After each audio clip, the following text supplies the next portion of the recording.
Hello everyone, welcome to PW Government Exam वाला। I am Brijesh, again warm welcome to one short video series। आशा करता हूँ आप सब स्वस्थ होंगे, मस्त होंगे और अपने अपने अपकमिंग एग्जाम के प्रिपरेशन में पूरी लगन, दृढ़ इच्छा शक्ति के साथ लगे होंगे।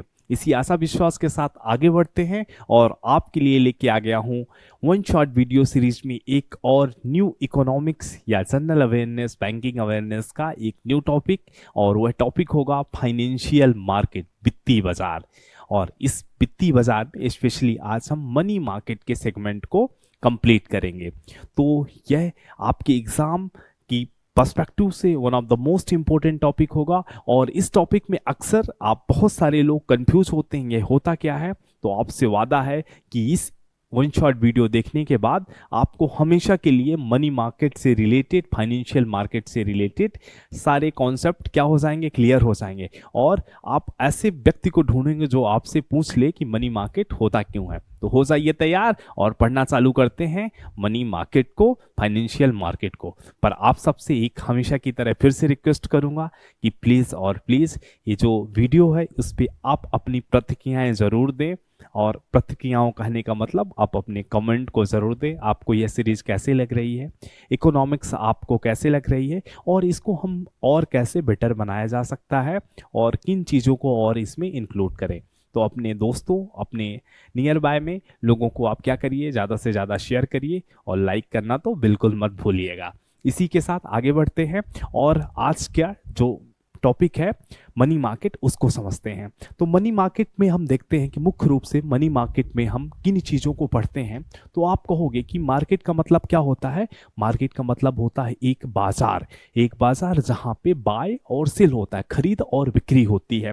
तो अब हम जब खरीद और बिक्री कह रहे हैं और टर्म क्या यूज कर रहे हैं, मनी, तो जहाँ पे मनी का क्या होगा, लेना और देना होगा।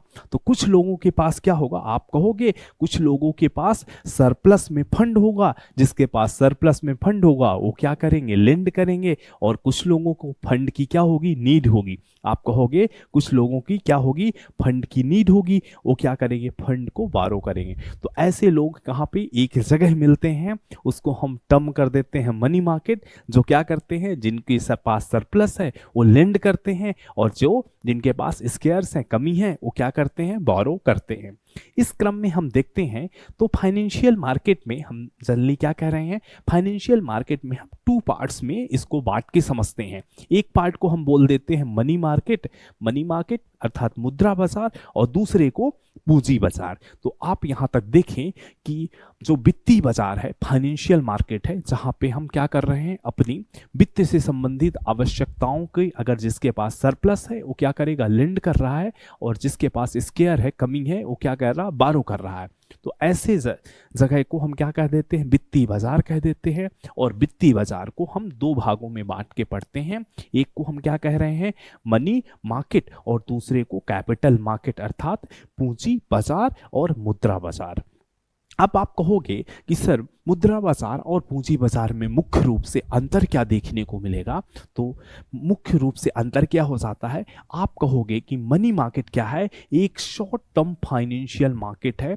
मतलब शॉर्ट टर्म कहने का मतलब यहाँ क्या हो गया कि जहाँ पे जब आप एक वर्ष या उससे कम के लिए वित्तीय स्रोत की पूर्ति करते हैं, जहां पे एक वर्ष से कम की सिक्योरिटी या कि फंड की लेन देन करते हैं, तो उसको हम क्या कह देते हैं, मनी मार्केट। यहाँ पे अप टू 364 डेज के लिए। और वहीं अगर हम कैपिटल मार्केट की बात करें तो कैपिटल मार्केट क्या हो जाता है, लॉन्ग टर्म फाइनेंशियल मार्केट। यह क्या हो जाता है, लॉन्ग टर्म फाइनेंशियल मार्केट अर्थात मोर देन 364 डेज।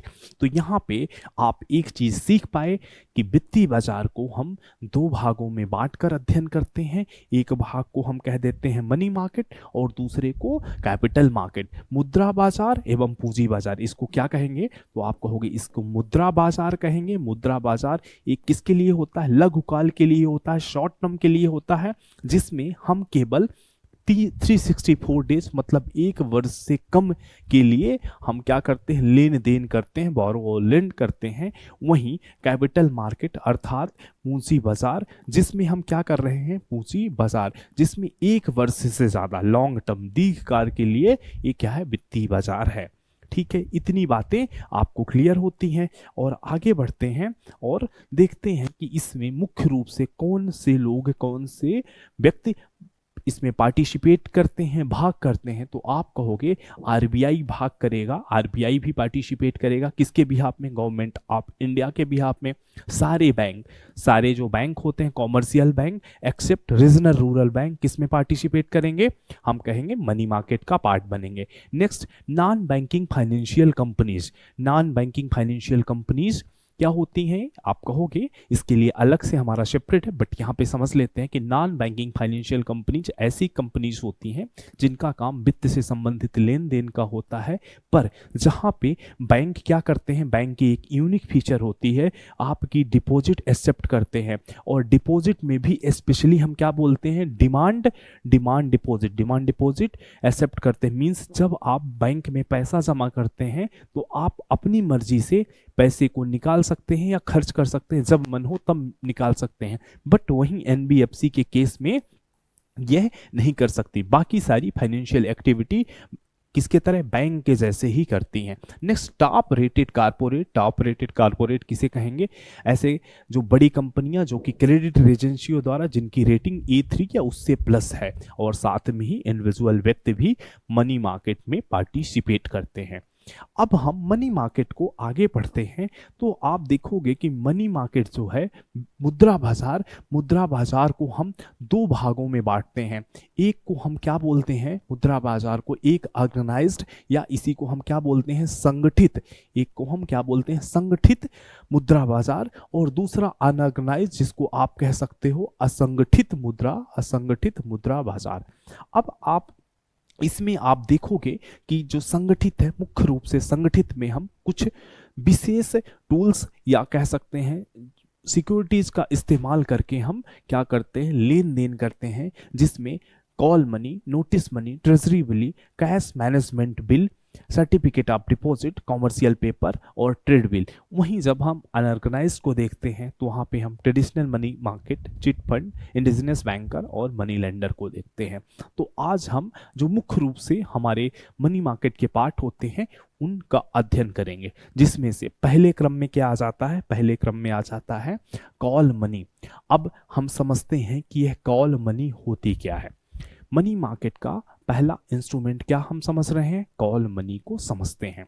अब तक हमने क्या समझा? अब तक हम पढ़ रहे थे वित्तीय बाजार, जहां पे वित्त का लेन देन हो रहा है, फाइनेंस का, जिसमें हम मुख्य रूप से मुद्रा बाजार को समझ रहे थे। मुद्रा बाजार का मतलब, मनी मार्केट का मतलब आपने समझा, जब वित्त का लेन देन फाइनेंस का इंस्ट्रूमेंट का बाय और सेल कितने दिन के लिए हो रहा है? शॉर्ट टर्म के लिए हो रहा है। शॉर्ट टर्म का मतलब 364 अप टू 364 डेज का हो रहा है, तो उसको हम क्या कहेंगे? मुद्रा बाजार कहेंगे। और मुद्रा बाजार में पहला इंस्ट्रूमेंट कॉल मनी को समझते हैं। तो कॉल मनी क्या हुई? आप कहोगे कि कॉल मनी क्या है? एक तरह से इंटर बैंक, ये क्या है? इंटर बैंक मार्केट है। मतलब एक बैंक दूसरे बैंक से के बीच क्या है? लेन देन है। ये क्या है? एक बैंक का दूसरे बैंक, अंतर बैंक बाजार है। एक बैंक का दूसरे बैंक के साथ लेन देन। अब जब एक बैंक दूसरे बैंक के साथ लेन देन कर रहा है, कितने दिन के लिए? यहाँ पे शॉर्ट टर्म है। बट हम कॉल मनी कितने दिन के लिए कहते हैं? आप कहोगे कि जब एक दिन के लिए पैसा उधार लिया जा रहा हो। ध्यान रखना है, कॉल मनी में हम क्या कह रहे हैं? एक दिन के लिए एक बैंक दूसरे बैंक से, या कोई भी, जैसे यहाँ पे वाणिज्यिक बैंक हो सकता है, सहकारी बैंक हो सकता है, प्राथमिक उधारदाता हो सकते हैं। तो आप कहेंगे यह क्या है? इंटर बैंक मार्केट है between commercial bank, cooperative bank, यहाँ पे आप देख सकते हो, प्राइमरी डीलर्स। जब मनी को क्या करते हैं? बोरो करते हैं। कितने दिन के लिए? एक दिन के लिए। उसको हम क्या बोलते हैं? Called money. उसको हम कॉल मनी बोलते हैं। तो कहोगे आप कॉल मनी क्या है? तो आप कहोगे एक इंटर बैंक मार्केट है। तो कॉल मनी के केस में सबसे पहली बात आपको क्या ध्यान रखना है? तो कॉल मनी एक क्या है? इंटर बैंक मार्केट है। पहली चीज इंटर बैंक मार्केट है। दूसरी चीज क्या ध्यान रखना है? यह कितने दिनों के लिए है? आप कहोगे ओवरनाइट के लिए है। ओवरनाइट मतलब एक दिन के लिए। इसकी मैच्योरिटी पीरियड क्या हो जाएगी? एक दिन के लिए होगी। जब एक बैंक दूसरे बैंक से पैसे ले रहा है, क्या कह रहा? फंड ले रहा है एक दिन के लिए, तो जिस रेट पे ले रहा है उस रेट को हम क्या कहेंगे, उस रेट को कॉल मनी कहेंगे। एक बार फिर से, कॉल मनी क्या है? कॉल मनी एक मुद्रा बाजार का उपकरण है, इंस्ट्रूमेंट है मनी मार्केट का। जब हम मनी मार्केट का इंस्ट्रूमेंट कहते हैं तो इसका मतलब होता है शॉर्ट टर्म का इंस्ट्रूमेंट। तो आप कहोगे कॉल मनी एक शॉर्ट टर्म इंस्ट्रूमेंट है। किसके बीच होता है? तो इंटर बैंक मार्केट है। एक बैंक दूसरे बैंक से जब फंड की नीड को फुलफिल करते हैं, और कितने दिन के लिए? जिसकी मैच्योरिटी पीरियड होगी मैक्सिमम 1 डे, एक दिन के लिए। क्या है ये? एक दिन के लिए जिस रेट पे एक बैंक दूसरे बैंक से फंड लेंगे उस रेट को हम क्या बोल देते हैं? कॉल मनी बोल देते हैं। इस बात को ध्यान रखना है आपको। और अगर हम कहें कि कॉल मनी के केस में यह इंटरेस्ट रेट या कॉल मनी रेट डिसाइड कौन करेगा और क्या होगा, तो ये आप कहोगे कि कॉल मनी का रेट क्या होगा? ब्याज की जो दर है, इसी को हमने समझा क्या है, कॉल मनी को दर कहा जाता है। और यह मांग और आपूर्ति पर, डिमांड एंड सप्लाई पे डिपेंड करती है, जिसके कारण यह क्या होता है, हर मंथ, हर आवर, हर घंटे बदलता रहता है। ध्यान रखना है, हर घंटे इसका रेट बदलते रहता है। तो आप कह सकते हो कि आपने क्या सीखा, कॉल मनी क्या है। कॉल मनी, अगर आप कहोगे कि कॉल मनी क्या है, कॉल मनी क्या है, तो आप कह सकते हो कॉल मनी क्या है? इंटर बैंक मार्केट है। ये चीज आपने क्या देखा, सीखा, ये क्या है? इंटर बैंक मार्केट है। ठीक है। और दूसरी चीज सीखा, इसकी मैच्योरिटी क्या होती है? अप टू 1 डे के लिए होता है। और तीसरी चीज आपने देखा कि इसमें जो रेट होगा, जिस रेट से इंटरेस्ट लिया जाएगा, जिस रेट से इसमें इंटरेस्ट ब्याज लिया जाएगा, उसी को हम क्या कह देते हैं? उसी को हम कॉल मनी रेट कह देते हैं। इतनी बातों को समझा। और यह call money rate per hour क्या होगा? पर आवर, आवरली चेंज होता रहेगा। पावरली चेंज होता रहेगा। क्यों चेंज होता रहेगा? क्योंकि यह डिमांड और सप्लाई पे निर्भर करता है। इतनी बातों को देखा। ठीक है। और इसी का आगे हम कुछ और बातें अगर कहें, तो इसी में अगर हम और बातें कहें, तो आपने समझा कॉल मनी कितने दिन के लिए है? एक दिन के लिए है।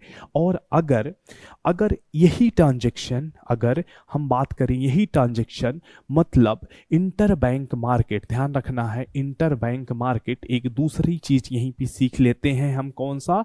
Notice money. इसको भी ध्यान रखना है। अब नोटिस मनी क्या होगी? यह भी इंटर बैंक मार्केट है। ध्यान रखना है, इसमें थोड़ा सा बस डिफरेंस है। आप कहोगे नोटिस मनी क्या होता है, तो आप इसको भी क्या कहोगे? एक अंतर बैंक बाजार है। ये क्या है? इंटर बैंक मार्केट है। इसको भी आप क्या कहोगे? इंटर बैंक मार्केट है या अंतर, इसी को आप क्या कह सकोगे? अंतर बैंक बाजार। अंतर बैंक बाजार है, जहां पे एक बैंक दूसरे बैंक से, जहां इसकी मैच्योरिटी डेट 1 थी, यहाँ पे कितना? 14 दिनों के लिए। ध्यान रखना, 14 दिनों के लिए, 14 डेज के लिए एक बैंक दूसरे बैंक से जब 14 दिनों के लिए क्या लेंगे? फंड लेंगे, तो उसी को हम नोटिस मनी कह देते हैं। अंतर क्या है? अगर एक दिन के लिए, यहाँ पे आप यह कहोगे कि अगर यह एक दिन के लिए लिया जा रहा है, तो इसको हम क्या कह दे रहे हैं? कॉल मनी कह दे रहे हैं। अगर यही कितने दिन हो जाए? अप टू, एक से लेके, आप कह दोगे कि 2 से लेके कितने? 14 दिनों के लिए अगर हो, तो इसी को हम क्या कह दे रहे हैं? नोटिस मनी कह दे रहे हैं। ध्यान रखना, इन दोनों में बहुत सिमिलरिटी है। तो अगर 14 दिनों के लिए हो रहा है इंटर बैंक मार्केट और 14 दिनों के लिए फंड ले रहे हैं, तो ये जिस रेट से फंड ले रहे हैं, उस रेट को, जिस रेट से आप कहोगे, जिस रेट से यहाँ पे लिया जा रहा है ब्याज, उस रेट को हम नोटिस मनी रेट कहेंगे। ध्यान रखना, नोटिस मनी रेट कहेंगे। तो यहाँ पे दो मनी मार्केट के इंस्ट्रूमेंट को देखा, एक को हमने कॉल मनी कहा। कॉल मनी भी क्या है, इंटरबैंक मार्केट है, और नोटिस मनी भी इंटरबैंक मार्केट है। जहां कॉल मनी के केस में एक बैंक दूसरे बैंक से एक दिन के लिए फंड रेज कर रहा था, ले रहा था, वहीं नोटिस मनी में 2 से 14 दिनों के लिए एक अंतर बैंक बाजार है। यहाँ पे कितना है ध्यान रखना है, यह एक दिन के लिए है, वहीं नोटिस मनी 2 से 14 दिनों के लिए अगर जरूरत हुई तो नोटिस मनी है। इसी के आगे एक और साथ में इसी के आगे एक और को समझ लेते हैं। अगर हम दूसरे को समझे तो इससे आगे बढ़ें, और एक और यहीं पे प्रयोग होता है तीसरा, इसको हम टर्म मनी कहते हैं। टर्म मनी कब कहेंगे, इसी के आगे जब हम बढ़ जाते हैं तो टर्म मनी मिल जाता है। और टर्म मनी कब हो जाता है, जब 15 दिन से लेके 364 डे तक 15 दिन से लेके 364 डे तक एक बैंक दूसरे बैंक से फंड प्राप्त कर रहे हैं, फंड कहें या कि पैसा ले रहे हैं, बोरो कर रहे हैं, तो उस रेट को हम टर्म मनी कहेंगे। ध्यान रखना है, कॉल मनी, नोटिस मनी और टर्म मनी तीनों क्या है, इंटर बैंक है। एक बार फिर से आप देख सकते हैं, यहाँ पे आप क्या कह सकते हो कि कॉल मनी कहें हम, कॉल मनी कहें, या कि आप कहो कि नोटिस मनी कहो, आप नोटिस मनी कहो, या कि आप क्या कहो, टर्म मनी कहो, टर्म मनी कहो। इन तीनों में सिमिलरिटी क्या है, आप इन तीनों को कहोगे ये इंटर बैंक है। ध्यान रखना है, ये तीनों इंटर बैंक है। जहां कॉल मनी में यहीं पे अंतर आ जाता है, जहां कॉल मनी कितना है, अप टू 1 डे है, ये क्या है, अप टू 1 डे है। वहीं नोटिस मनी क्या है, 2 to 14 डेज के लिए है। ध्यान रखना है, 2 to 14 डेज के लिए है। वहीं टर्म मनी कितना है, 15 डेज प्लस है। ध्यान रखना, वहीं टर्म मनी क्या है, 15 डेज प्लस है। तो आप कहोगे तीन चीज हमने सीखा, कॉल मनी देखा, नोटिस मनी देखा और टर्म मनी देखा। तीनों क्या है, इंटर बैंक रेट हैं।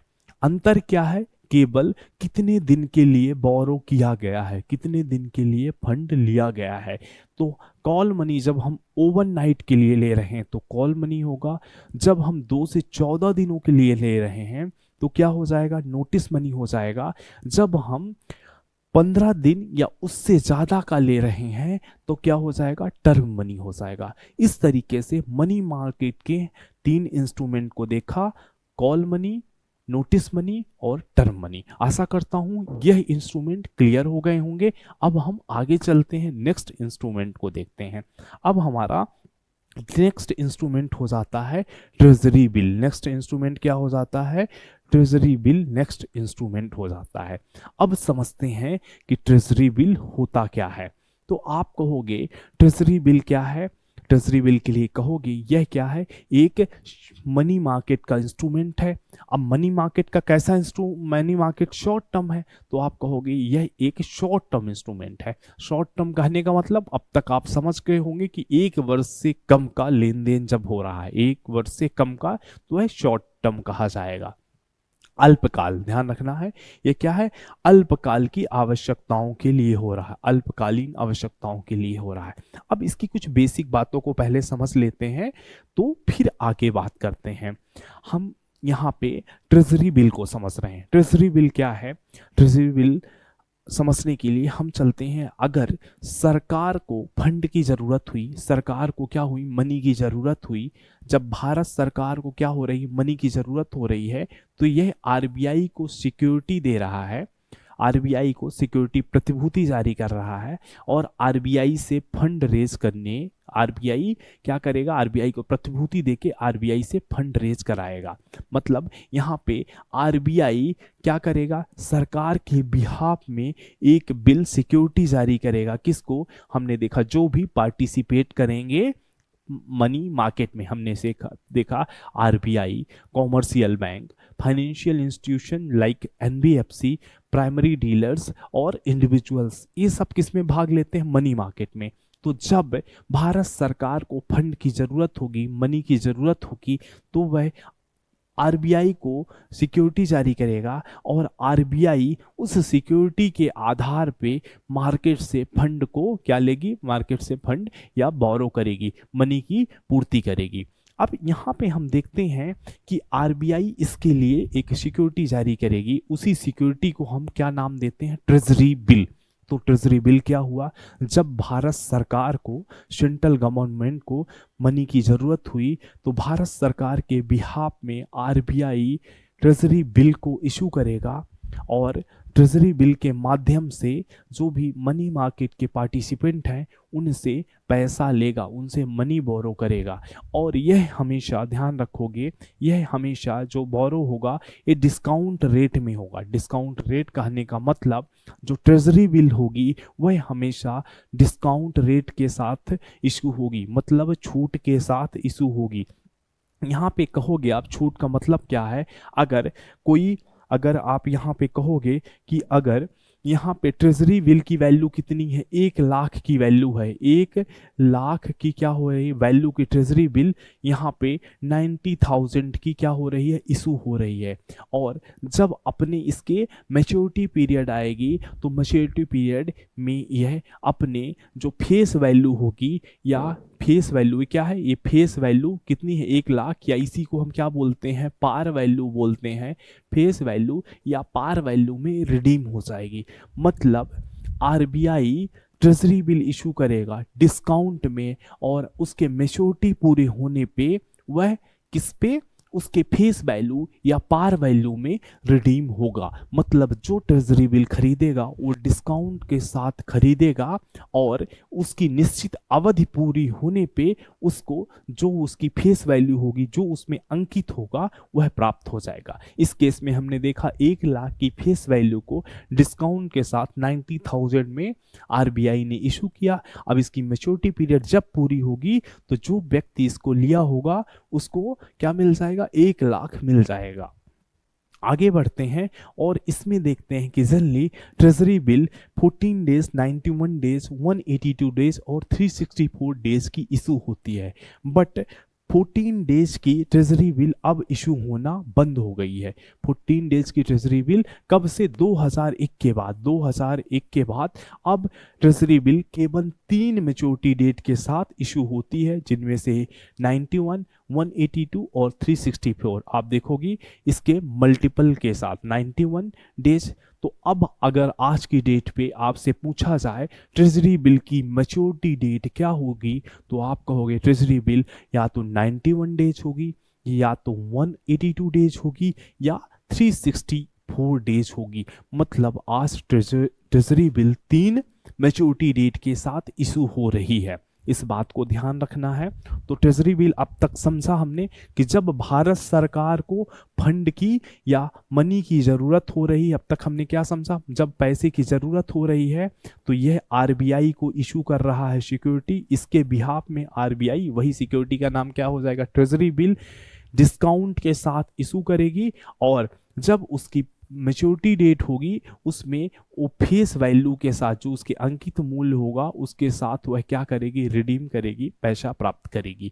और यह ट्रेजरी बिल 91 डेज की हो सकती है, 182 डेज की हो सकती है, या 364 डेज की हो सकती है। ध्यान रखना है। और क्या विशेषता हुई, आप कहोगे ट्रेजरी बिल क्या है, रिस्क फ्री कही जाती है। रिस्क फ्री क्यों कही जाएगी, आप कहोगे कि इसको भारत सरकार इशू कर रही है तो इसका मतलब क्या है, रिस्क फ्री है।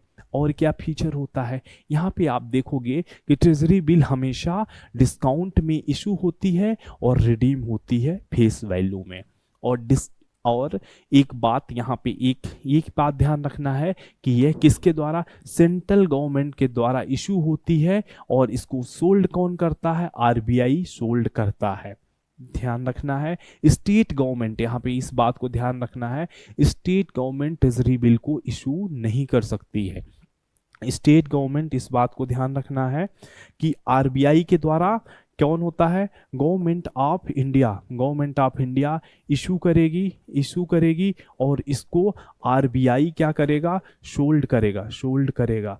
अब स्टेट गवर्नमेंट इसको इशू नहीं करेंगी, ध्यान रखना, स्टेट गवर्नमेंट इसको इशू नहीं कर सकती हैं।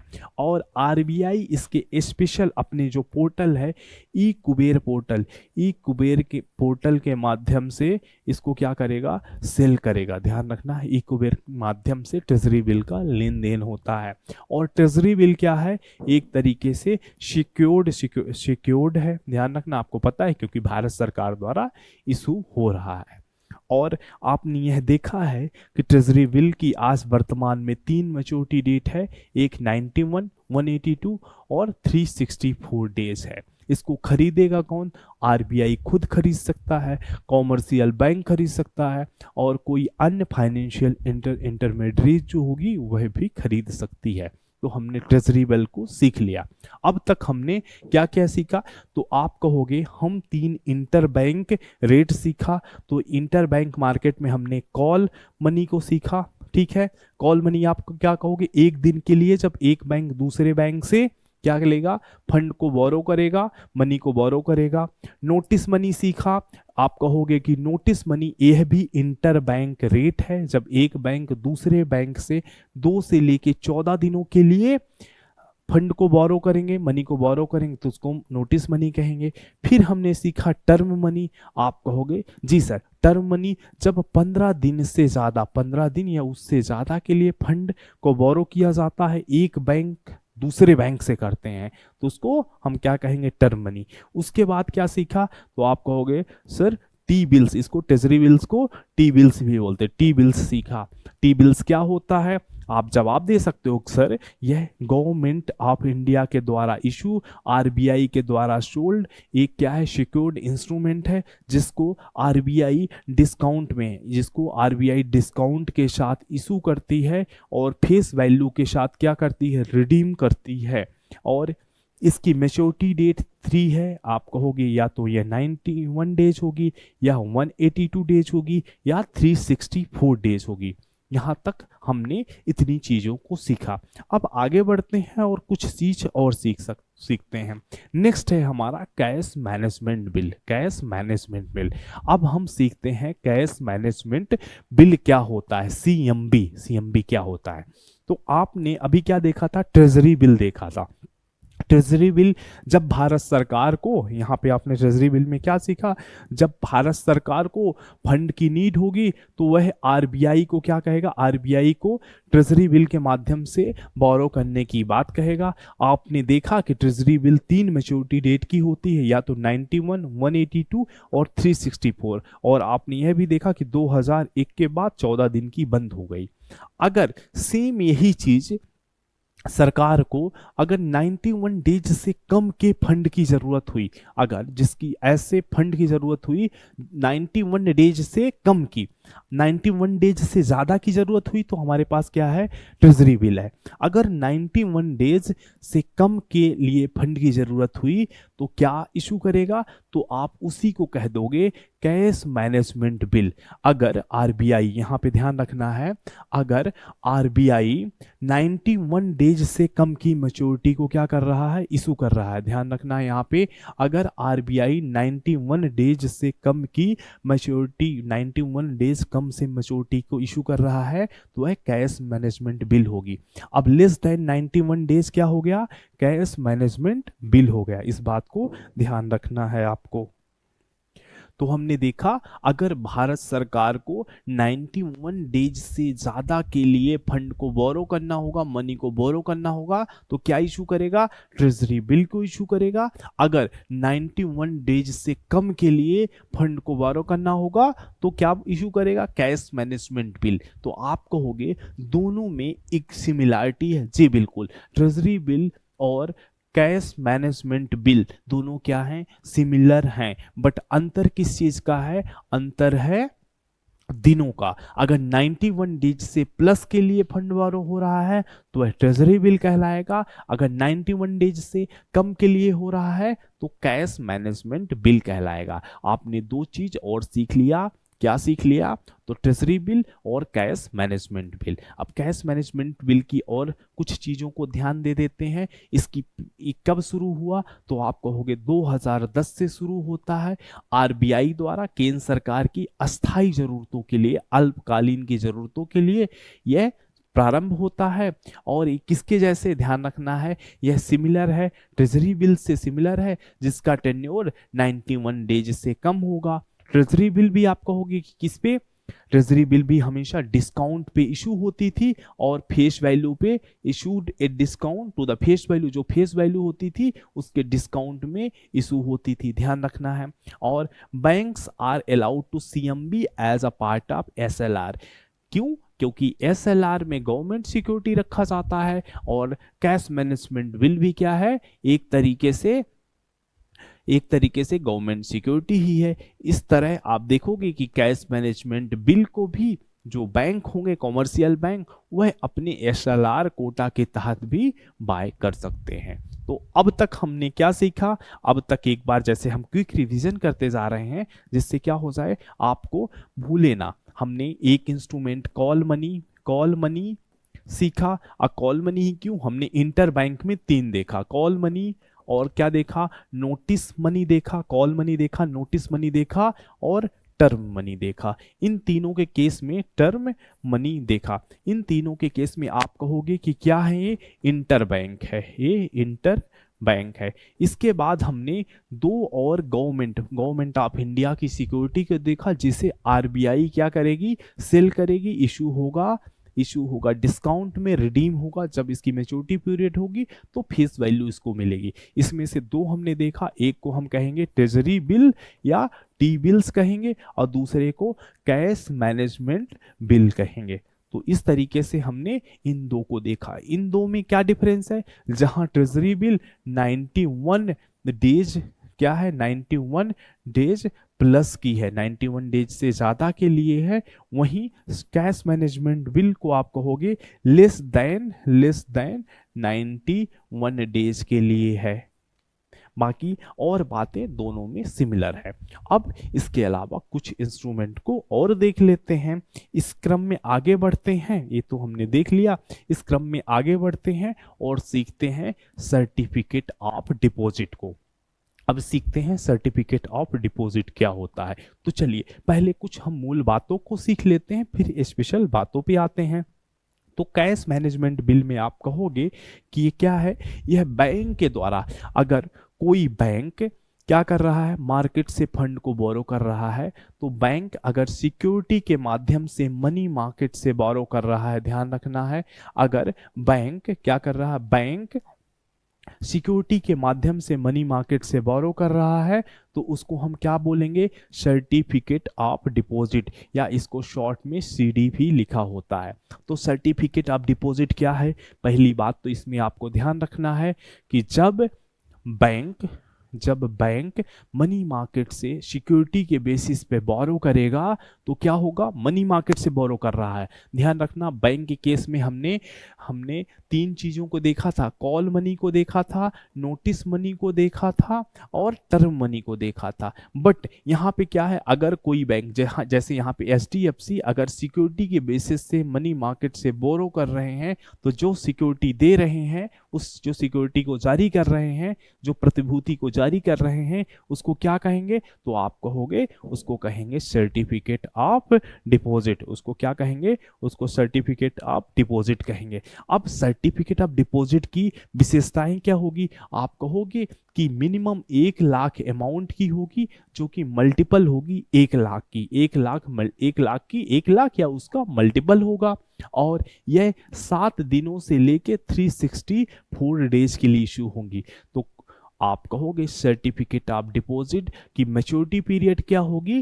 तो 7 days to 364 days certificate of deposit की मैच्योरिटी पीरियड होगी। But all India financial institution को ये जो इसकी मैच्योरिटी पीरियड है वह 1 से 3 साल होती है। तो एक बार फिर सर्टिफिकेट ऑफ डिपॉजिट किसे कहोगे? यह क्या है, यह एक शॉर्ट टर्म इंस्ट्रूमेंट है, मतलब एक वर्ष से कम के लिए फंड को बोरो करने का एक इंस्ट्रूमेंट है, जिसे कोई बैंक सिक्योरिटी के माध्यम से मनी मार्केट से फंड को बोरो करता है, मनी मार्केट से फंड या मनी को बोरो करता है, और जो सिक्योरिटी जारी करता है उस सिक्योरिटी को सर्टिफिकेट ऑफ डिपॉजिट कहते हैं। इसकी विशेषता क्या होती है, तो यह 7 दिन से लेके 364 दिनों के लिए होती है, और अगर यह certificate of deposit all India financial institution जारी कर रहे हैं तो इसकी उस केस में इसकी मैच्योरिटी डेट हो जाएगी 1 से 3 साल। ध्यान रखना है, उस केस में इसकी मैच्योरिटी पीरियड क्या हो जाएगी, 1 से 3 साल इसकी मैच्योरिटी पीरियड हो जाएगी। अब इसके अलावा इसकी कुछ बातों को और ध्यान दे लेते हैं कि आप ये कहोगे यह निगोशिएबल मनी मार्केट का इंस्ट्रूमेंट है। निगोशिएबल का मतलब एक तरीके से प्रोमिसरी नोट के जैसे हो गया ये इंस्ट्रूमेंट है, जिसे कौन इशू करेगा, एक प्रोमिसरी नोट के जैसे होगा जो बैंक के द्वारा इशू होता है एक स्पेसिफाइड पीरियड ऑफ टाइम में। यहाँ पे क्या है, स्पेसिफिक पीरियड ऑफ टाइम है, इस मतलब उस टाइम के पहले वह विड्रॉ नहीं कर सकता है। यहाँ पे आप मनी मार्केट के इंस्ट्रूमेंट को देखोगे, अगर आप कहोगे कि मनी मार्केट के जो इंस्ट्रूमेंट है यह बैंक के तरीके से ही काम करते हैं। अब यहाँ पे अगर सर्टिफिकेट ऑफ डिपॉजिट कहो तो क्या कह रहे हैं, सर्टिफिकेट ऑफ डिपॉजिट क्या है, तो आप कहोगे कि अगर कोई बैंक किससे मनी मार्केट के थ्रू, बैंक अगर कहाँ जा रहा है, मनी मार्केट में जा रहा है और क्या कर रहा है, मनी को बोरो कर रहा है, मनी मार्केट से मनी ले रहा है और इसके बिहाफ में एक क्या दे रहा है, सर्टिफिकेट दे रहा है, उस मनी के बिहाफ में सर्टिफिकेट दे रहे हैं, इसी को हम क्या करते हैं, सर्टिफिकेट ऑफ डिपॉजिट बोलते हैं, इसी को हम सर्टिफिकेट ऑफ डिपॉजिट बोल रहे हैं।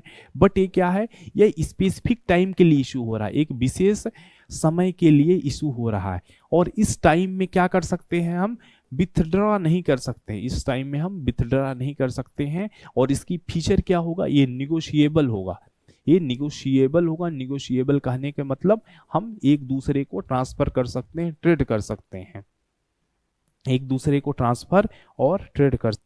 पर यहाँ पे यह देखना है कि जैसे अगर दूसरा साधन क्या है, अगर कोई व्यक्ति सर्टिफिकेट ऑफ डिपॉजिट लेता है तो उसके जगह पे पैसा अपना तो बैंक में भी रख सकता है, बैंक में रखेगा कहाँ, फिक्स डिपॉजिट में रखेगा। बट फिक्स डिपॉजिट उतना लिक्विड नहीं है। मनी मार्केट की एक और विशेषता होती है, वो हाईली लिक्विड इंस्ट्रूमेंट होते हैं, मनी मार्केट में हाईली लिक्विड इंस्ट्रूमेंट होते हैं, बहुत ही तरल इंस्ट्रूमेंट होते हैं जो भी हम यूज कर रहे हैं, चाहे कॉल मनी हो, नोटिस मनी हो, सर्टिफिकेट ऑफ डिपॉजिट हो, ट्रेजरी बिल हो, कैश मैनेजमेंट बिल हो, ये सब क्या है, हाईली लिक्विड है, अत्यधिक तरल है। और जब हम अत्यधिक तरल कहते हैं इसका मतलब क्या होता है, इसका मतलब होता है कि इसको हम तुरंत मुद्रा में बदल सकते हैं। तरल कहने का मतलब जो मनी के सब्स्टिट्यूट हो, मनी के फॉर्म में हम जिसको तुरंत बदल सके, बदल तब सकेंगे जब उसका ट्रेड हो सकेगा, तो इसका क्या हो सकता है, हम ट्रेड कर सकते हैं। बट एक बात ध्यान रखना है कि जहां पे हम क्या कर सकते हैं, फिक्स डिपॉजिट में उसके अगेंस्ट लोन ले सकते हैं, बट सर्टिफिकेट डिपॉजिट के केस में हम उसके अगेंस्ट लोन नहीं ले सकते हैं। और आपने पढ़ा है कि मिनिमम कितने का हो सकता है, तो आप इसको पढ़े कि आप मिनिमम 1 लाख का हो सकता है या 1 लाख के मल्टीपल हो, 1 लाख के गुणांक में हो। दूसरी चीज, मिनिमम आपने देखा 7 दिन और मैक्सिमम कितने हो सकता है, 1 वर्ष के लिए हो सकता है, ध्यान रखना है। इसके बाद और क्या चीज देखा, इसके बाद इस चीज के अलावा हमने देखा एक बात और, क्योंकि अक्सर आपके प्रश्नों में पूछा जाता है क्या क्षेत्रीय ग्रामीण बैंक सर्टिफिकेट डिपॉजिट जारी कर सकते हैं, तो आप कहोगे नहीं, certificate deposit regional rural bank या क्षेत्रीय ग्रामीण बैंक जारी नहीं कर सकते, इस बात को ध्यान रखना है। दूसरी बात आपको ध्यान रखना है कि इसके अगेंस्ट में लोन नहीं ले सकते। जहां फिक्स डिपॉजिट के, अगर फिक्स डिपॉजिट है तो उसमें आप उसके अगेंस्ट में लोन ले सकते हैं, बट सर्टिफिकेट डिपॉजिट में आप लोन नहीं ले सकते हैं, यह बात आपको ध्यान रखना है। और इसके अलावा इसकी पीरियड अगर फाइनेंशियल इंस्टीट्यूशन ले रहे हैं तो आपने देखा है 1 साल से 3 साल के लिए हो सकती है। तो यहाँ ये मुख्य बातें हो गई किसके लिए, सर्टिफिकेट ऑफ डिपॉजिट से संबंधित मुख्य बातें हो गई। अब तक हमने क्या सीखा, तो आप मनी मार्केट के इंस्ट्रूमेंट में आप कहोगे हम 3 इंस्ट्रूमेंट देखे थे इंटरबैंक के केस में। वो 3 कौन थे, कॉल मनी 1 दिन के लिए, नोटिस मनी 2 से 14 दिन के लिए, और टर्म मनी कितने के लिए, 15 दिन या उससे अधिक के लिए, 2 से 14 और 1 दिन के लिए। इसके बाद हमने गवर्नमेंट ऑफ इंडिया के द्वारा जब आरबीआई, गवर्नमेंट ऑफ इंडिया के बिहाफ में आरबीआई इशू करती है, तो उसमें उस केस में हमने 2 देखा था। एक क्या देखा था, ट्रेजरी बिल्स देखा था, ट्रेजरी बिल्स देखा था जो क्या 91 डेज से प्लस के होती है, और दूसरा देखा था कैश मैनेजमेंट बिल जो कितने दिन से होती है, 91 डेज से कम के लिए होती है। तो अब तक इतना देखा था। इसके बाद एक और हमने देख लिया, सर्टिफिकेट ऑफ डिपॉजिट। अब सर्टिफिकेट ऑफ डिपॉजिट आपने समझ लिया कि जब एक बैंक मनी मार्केट से 7 दिन या उससे अधिक के लिए पैसा लेता है, और जो सिक्योरिटी इशू करता है उसको सर्टिफिकेट या सिक्योरिटी या सर्टिफिकेट जो इशू करता है उसको हम क्या बोलते हैं, सर्टिफिकेट डिपॉजिट बोलते हैं। यह मिनिमम 1 लाख या कि मैक्सिमम जो भी 1 लाख के गुणक में हो सकता है, 1 लाख के मल्टीपल में हो सकता है। अब हम नेक्स्ट इंस्ट्रूमेंट को पढ़ते हैं। नेक्स्ट इंस्ट्रूमेंट क्या हो जाता है, तो आप कहोगे नेक्स्ट इंस्ट्रूमेंट कॉमर्शियल पेपर हो जाता है। अब कॉमर्शियल पेपर क्या है, इंडिविजुअल के केस में आ गया। जब अगर कोई बड़ा कारपोरेट को फंड लेना हो, ध्यान रखना है कॉमर्शियल, अगर ध्यान आ ही गया कॉमर्शियल से ही वाणिज्यिक से आप कह सकते हो क्या क्या है। एक तरीके से अगर कोई प्राइवेट कंपनी या प्राइवेट इंडिविजुअल, प्राइवेट कॉर्पोरेट कहने का मतलब ही है जो यहाँ पे किसके लिए है, ये बड़े कारपोरेट के लिए। बड़ा कारपोरेट किसे कहेंगे, जो कि किसी जैसे जो कंपनी, बड़ी कंपनी जो हमारी क्रेडिट रेटिंग एजेंसी है, जैसे इकरा हो गया, क्रिशिल हो गया, इनके द्वारा high rated generally A3+ rating की कंपनियां जब फंड रेज कर रही हैं मनी मार्केट के थ्रू, और जिस बेस पे वो क्या कर रही हैं, फंड रेज कर रही हैं, उसे कॉमर्शियल पेपर कहेंगे। कॉमर्शियल पेपर क्या है, जब बड़े कारपोरेट मनी मार्केट से फंड रेज कर रहे हैं और जिस बेस पे फंड रेज कर रहे हैं मनी मार्केट के, उसको हम कॉमर्शियल पेपर कहेंगे। तो यहाँ आप देख ही सकते हो ये 1990 के दौर में पेश किया गया। यह क्या है, अल्पकालिक मुद्रा बाजार का साधन है। आप ध्यान ही रखना कि हम मनी मार्केट पढ़ेंगे तो इसका मतलब ही होगा अल्पकाल के लिए हो रहा है, शॉर्ट टर्म के लिए हो रहा है, जो एक असुरक्षित वचन पत्र के रूप में जारी किया जाता है। निजी तौर पर इसको रखा जाता है। कौन जारी कर सकता है, तो कोई भी कंपनीज या प्राइमरी डीलर या कि फाइनेंशियल इंस्टीट्यूटर जारी कर सकते हैं। यहाँ भी इस केस में भी आप देखोगे कॉमर्शियल पेपर की मैच्योरिटी डेट क्या होगी, मिनिमम 7 दिन होती है। इसके केस में भी मिनिमम 7 दिन और मैक्सिमम तो आप जानते हो मनी मार्केट का इंस्ट्रूमेंट है तो 1 साल से ज़्यादा की नहीं होगी। और ध्यान रखना है जो कॉमर्शियल पेपर होते हैं वो उसकी मैक्सिमम कितना हम ले सकते हैं, मिनिमम कहाँ से स्टार्ट होते हैं, 5 लाख या कि उसके मल्टीपल से, इस बात को ध्यान रखना है। अब हमने अब तक समझा कि कॉमर्शियल पेपर क्या होते हैं, कॉमर्शियल पेपर क्या होते हैं। अब तक आपने क्या समझा, हम पढ़ रहे थे कॉमर्शियल पेपर। तो जब टॉप रेट के कॉरपोरेट मनी मार्केट से मनी को बारो करते हैं और ये जो सिक्योरिटी इशू करते हैं, इस सिक्योरिटी को हम कॉमर्शियल पेपर कहते हैं। और यह मिनिमम कितने अमाउंट की होगी, 5 लाख की होगी। ध्यान रखना है, जहां सर्टिफिकेट ऑफ डिपॉजिट की मिनिमम 1 लाख थी, वहीं कॉमर्शियल पेपर की मिनिमम कितनी हो जाएगी, 5 लाख हो जाएगी, 5 लाख हो जाएगी। ध्यान रखना है कॉमर्शियल पेपर क्या है, तो आप कहोगे जब टॉप रेटेड कारपोरेट्स या कंपनीज मनी मार्केट से फंड को रेज करती हैं या मनी को बोरो करती हैं, इसके लिए जो सिक्योरिटी या पेपर इशू कर रही हैं फंड लेने के लिए, उस पेपर को हम कॉमर्शियल पेपर कहेंगे। जो मिनिमम 7 दिन से लेके 1 वर्षों तक की जिसकी मैच्योरिटी पीरियड होगी, जिसकी मिनिमम अमाउंट कितनी होगी, 5 लाख या कि 5 लाख या कि यहाँ पे ध्यान रखना 1 लाख का मल्टीपल, वो क्या कहलाएगा, कॉमर्शियल पेपर कहलाएगा। आपको ध्यान रखना है। तो अब तक हमने क्या क्या सीख लिया, आपको होगे 3 इंटरबैंक रेट देखें, आपको बार बार रिवाइज करा रहा हूं। इसका उद्देश्य क्या है? इसका उद्देश्य यही है कि आपको मनी मार्केट एकदम से कॉन्सेप्चुअली क्लियर हो जाए। 3 इंटरबैंक आप कहोगे, पहला कॉल मनी 1 दिन के लिए, दूसरा नोटिस मनी 2 से 14 दिन के लिए, तीसरा कहोगे टर्म मनी 15 दिन या उससे अधिक के लिए। जब एक बैंक दूसरे बैंक से पैसा लेगा, जिस रेट से लेगा उसको हम कहेंगे कॉल मनी या नोटिस मनी या कि टर्म मनी। दूसरा हमने सीखा ट्रेजरी बिल। जब गवर्नमेंट आप इंडिया के बिहाफ में आरबीआई एक सिक्योरिटी इशू करेगी, उस सिक्योरिटी को हम ट्रेजरी बिल कहेंगे, जिसके थ्रू मनी मार्केट से फंड रेज करेगी, जिसकी मैच्योरिटी डेट 91 डेज से प्लस होगी। वर्तमान में 3 मैच्योरिटी डेट की ट्रेजरी बिल अवेलेबल है, 91 डेज, 182 डेज, 364 डेज। इसके अलावा अगर गवर्नमेंट ऑफ इंडिया या भारत सरकार या कि केंद्रीय सरकार को 91 डेज से कम के लिए फंड को मनी मार्केट से बोरो कर रही है, तो जो इंस्ट्रूमेंट इशू कर रही है उसको हम कैश मैनेजमेंट बिल कहेंगे। इसके बाद हमने सर्टिफिकेट डिपॉजिट देखा।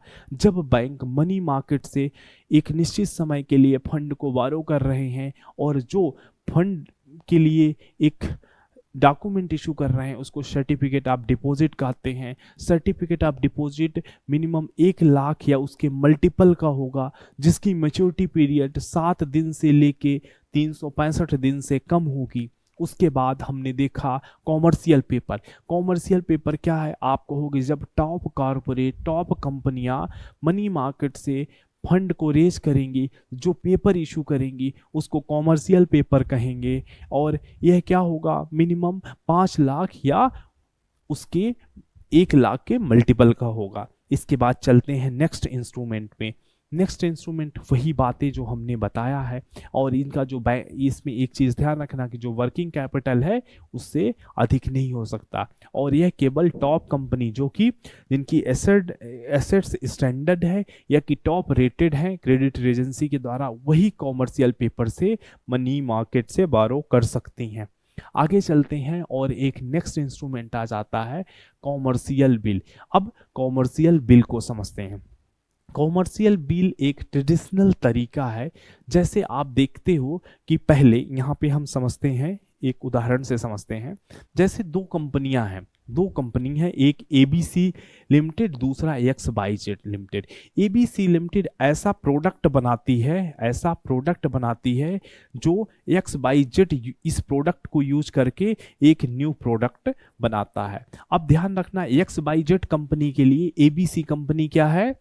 एक रॉ मटेरियल की सप्लायर है। अब एबीसी अपना प्रोडक्ट XYZ को बेच रहा है। अब XYZ जो प्रोडक्ट एबीसी से खरीदता है उसकी पेमेंट कितने दिन में करता है? उसकी पेमेंट 2 महीने में करता है।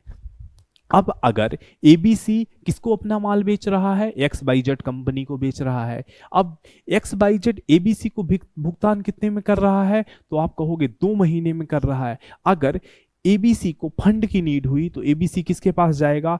एक बैंक के पास जाएगा, और जो बिल जारी कर रहा है, ये इसके लिए बिल जारी कर रहा है ना, इस बिल को HDFC बैंक को देगा। HDFC बैंक इसको डिस्काउंट करके इसके लिए इस बिल की अमाउंट को फंड जारी कर देगा। इस फंड को या मनी को एबीसी को पेमेंट कर देगा, ये HDFC पेमेंट कर देगा। इसको हम क्या कहेंगे? इसको हम कहेंगे कॉमर्शियल बिल। यहाँ पे क्या था? अगर कोई ट्रेड बिल को कॉमर्शियल बैंक एक्सेप्ट कर लेते हैं, मतलब किसी ट्रेड बिल के बिहाफ में कॉमर्शियल बैंक उसको पेमेंट करते हैं, तो उसको हम क्या बोलेंगे? Commercial bill. यहाँ पे हमने समझा कि एबीसी XYZ को सामान बेचती है, XYZ इसका भुगतान 2 महीने में करता है और इसके लिए एक बिल दे देता है। अब एबीसी को फंड की जरूरत हुई, अब इस बिल को एबीसी कंपनी बैंक के पास ले जाती है, बैंक इस बिल को एक्सेप्ट करता है और इस बिल के अमाउंट को कुछ रीडिस्काउंट करके छूट के साथ एबीसी को पेमेंट कर देता है। और इसको जो पेमेंट कर रहा है, यहाँ पे जो बिल लेके जा रहा है, उसको हम क्या बोलेंगे? उसको हम कॉमर्शियल बिल बोलेंगे। इस तरीके से हमने मनी मार्केट के मुख्य सारे इंस्ट्रूमेंट को डिस्कस कर लिया। अब एक बार आपको क्विक रिवाइज कर देते हैं सारे इंस्ट्रूमेंट को।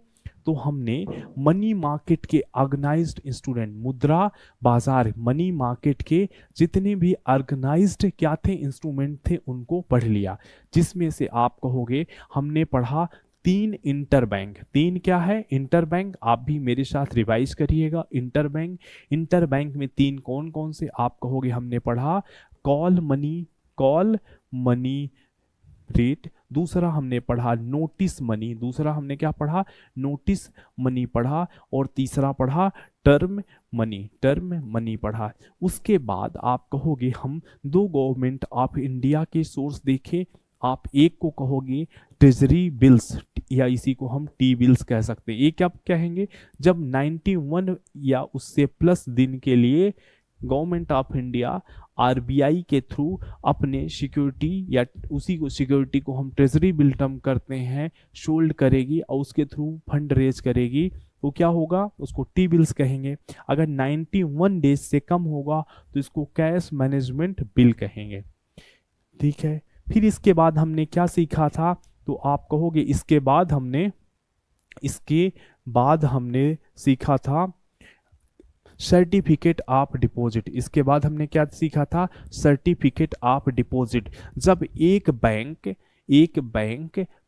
मनी मार्केट से फंड रेज करता है और जो पेपर या सिक्योरिटी या क्या सर्टिफिकेट इशू करता है उसको सर्टिफिकेट ऑफ डिपॉजिट कहते हैं। उसको एक निश्चित टाइम पीरियड का होता है, उस टाइम पीरियड में आप विड्रॉ नहीं कर सकते हैं, बट उसका ट्रेड हो सकता है। मिनिमम वह कितनी वैल्यू का होगा? 1 लाख की वैल्यू का होगा। और आपने इसमें एक और बात देखा था कि regional rural bank certificate deposit को इशू नहीं कर सकते हैं। इसके अलावा एक लास्ट अभी हमने देखा कॉमर्शियल पेपर। जब कॉमर्शियल पेपर क्या देखा? जब top rated corporate fund raise करते हैं मनी मार्केट से जिस इंस्ट्रूमेंट के थ्रू, उसको कॉमर्शियल पेपर कहते हैं। जनरली कॉमर्शियल पेपर क्या होते हैं?